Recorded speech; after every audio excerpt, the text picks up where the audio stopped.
Malaking bahagi ng Teton Pass sa Amerika ang gumuho. Kapansin-pansin na nawala ang malalaking bahagi ng simento dahil sa mga bitak. Kasunod nito, nagdeklara ng state of emergency si Wyoming Governor Mark Gordon upang mapabilis ang clearing operations. Sa ngayon, isinara muna sa mga motorista ang nasabing kalsada kasabay ng assessment ang mga geologists at engineers sa lugar. Hindi pa malinaw kung kailan muling bubuksan sa trapiko ang daan dahil isa ito sa mga mahalagang kalsada para sa mga nakatira sa Idaho at nagtatrabaho sa Jackson na malapit din sa sikat na Grand Teton National Park.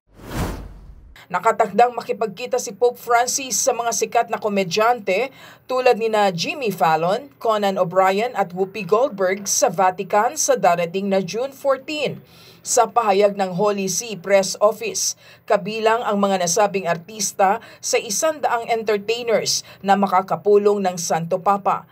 Layo ng nasabing pagpupulong na magkaroon ng ugnayan ng simbahang Katolika sa mga nasabing artista. Layon din ang pagpupulong na ipagdiwang ang kagandahan ng human diversity at isulong ang mensahe ng kapayapaan, pag-ibig at pagkakaisa. Matapos ang 13 hanggang 17 taon, trilyong-trilyong saykada ang nagsulputan sa iba't ibang bahagi ng Estados Unidos.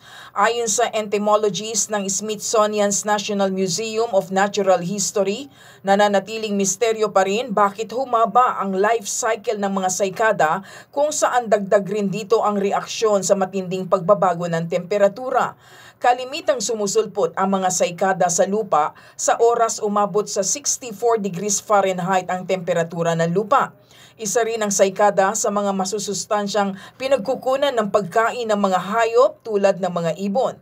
Taong 1803, huling beses na sabay nagsulputan ang mga 13-year-old at 17-year-old na mga saykada at inaasahan namang masusundan ulit ang ganitong pangyayari sa taong 2245. Joyce Salamatin para sa Pambansang TV sa Bagong Pilipinas.